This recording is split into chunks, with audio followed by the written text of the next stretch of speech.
Chers et chers camarades, bonjour à toutes et à tous.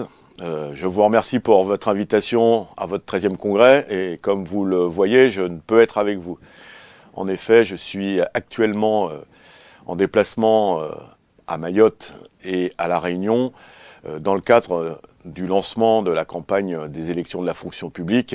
D'ailleurs, à cette occasion, je me rendrai à l'hôpital de Mayotte, mais aussi à l'hôpital de Saint-Denis de La Réunion et dans un EHPAD pour aller à la rencontre des agents et des agentes, des usagers aussi, dans 2 départements largement oubliés par la République. Ce message, c'est pour évidemment être à vos côtés dans une période où les luttes fleurissent dans vos secteurs d'activité, que ce soit à l'hôpital, public ou privé, mais aussi dans le médico-social, l'action sociale. Après 2 ans de pandémie, et encore les chiffres de contamination montrent que ce n'est pas fini, 2 ans où on a loué le travail que vous faites au quotidien, 2 ans après lesquels les Français vous ont applaudi, le gouvernement même vous a applaudi, le président de la République n'a eu de mots pour dire tout le bien qu'il pensait de vous. Et bien après 2 ans, on a l'impression que tout continue comme avant. Les lits continuent à fermer, les services continuent à fermer, les hôpitaux de proximité continuent à fermer. On a l'impression qu'après ces 2 années, eh bien, tout reprend comme avant et l'argent qui devrait être mis à disposition de la santé des Français, mis à disposition pour venir aider les personnes âgées dépendantes, eh bien, cet argent, il est parti dans d'autres poches. Pour exemple, cette année 2021 a vu les records de bénéfices battus pour les grandes entreprises françaises. À eux seuls, les 42 milliardaires français ont vu leurs revenus progresser de 237 milliards d'euros. C'est 4 fois le budget de l'hôpital public.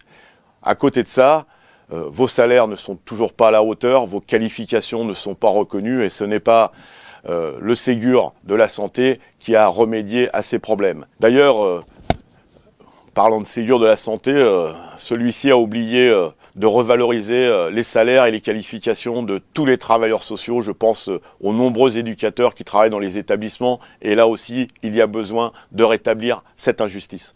Il y a donc besoin de continuer ces mobilisations, comme vous le faites depuis des mois et des mois. Des mobilisations qui nécessitent de travailler avec les usagers.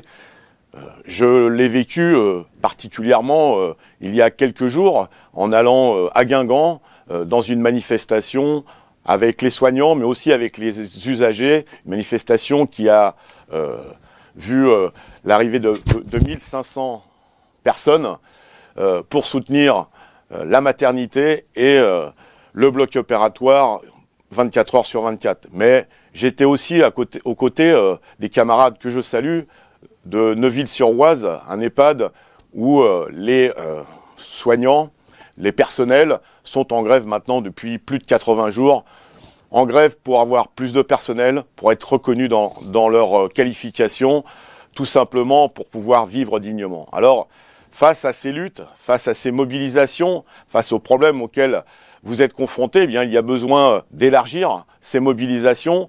Nous avons tous les arguments pour dire de l'argent, il y en a pour la santé, de l'argent, il y en a pour pouvoir avoir plus de services publics de proximité. Et donc, c'est autour de ces mobilisations, autour de ces objectifs que nous avons besoin de nous mobiliser.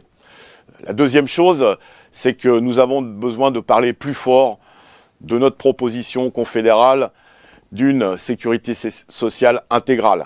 Oui, la sécurité sociale, c'est important. C'est important pour les citoyens et les citoyennes de ce pays parce que c'est ce qui nous permet de financer la santé, les retraites, l'assurance chômage. Et donc, il y a besoin de porter plus haut et plus fort ce projet de sécurité sociale intégrale. C'est pourquoi nous devons nous mobiliser plus, discuter plus sur la notion de service public et de l'hôpital public.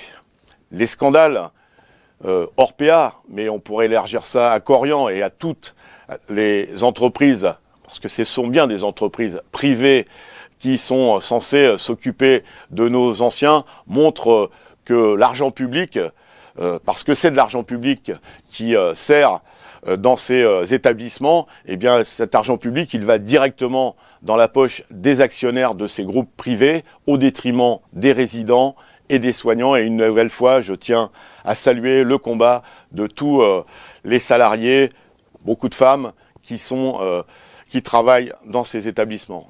La troisième chose, c'est que derrière ce projet de sécurité sociale intégrale se pose directement la question des salaires. Il y a beaucoup de luttes sur les salaires en ce moment dans notre pays. Quand on parle salaire, ce n'est pas ce qu'on touche à la fin du mois, uniquement ce qu'on touche à la fin du mois, même si c'est important. Quand on parle salaire, on parle aussi cotisation sociale. Et plus nos salaires augmentent, plus les cotisations sociales augmentent, et plus il y a de l'argent pour financer la solidarité, parce que c'est ça le principe de la sécurité sociale. Alors donc, notre bataille pour un SMIC à 2000 € et le relèvement de toutes les grilles salariales, la reconnaissance des qualifications, eh bien c'est une bataille essentielle. Et dans une profession, des professions comme les vôtres, où la place des femmes est importante, elle est même majoritaire, eh bien c'est aussi une façon de lutter dans ce combat essentiel pour l'égalité salariale entre les femmes et les hommes. Donc oui, revendiquer plus de salaire, c'est bon pour soi, mais c'est aussi bon pour la collectivité, pour la solidarité nationale. Et puis, la dernière chose que je voudrais vous dire, dans cette période difficile, compliquée, que nous avons vécue à travers la pandémie, eh bien aussi d'autres drames se passent dans le monde, et notamment en Europe, c'est la guerre et l'invasion de la Russie, de Poutine, en Ukraine. Là aussi, nous avons à la CGT, par principe, depuis toujours, de revendiquer la paix partout dans le monde. Et donc, oui, notre slogan, la paix en Ukraine, mais aussi la liberté en Russie, pour être aux côtés de ceux qui manifestent pour la paix et qui sont emprisonnés, c'est un combat essentiel. Et derrière ce combat, c'est évidemment exprimer notre solidarité avec tous les peuples qui souffrent, tous les peuples qui subissent la répression. Je pense aux camarades palestiniens, mais aussi au peuple cubain. Vous voyez, la CGT, c'est un syndicat du quotidien, c'est un syndicat aussi qui lutte pour la transformation sociale de notre société. Et donc, ce beau combat, je sais que vous allez en débattre toute la semaine, je sais que vous allez en débattre pour pouvoir augmenter notre rapport de force, alimenter les luttes, parler avec vos collègues, mais aussi parler avec les usagers de vos établissements. Et donc, je vous souhaite pleine réussite dans vos travaux, beaucoup de débats, évidemment, mais derrière des débats, des prises de décision et des rendez-vous de mobilisation. Et le premier rendez-vous qu'on aura tous ensemble, un rendez-vous important, c'est le prochain 1er mai, à l'issue d'élections présidentielles et avant des élections législatives. Eh bien, il faut que le monde du travail, dans toute sa diversité, exprime haut et fort ses revendications pour pouvoir changer le monde. Bon courage, bons travaux et à très bientôt.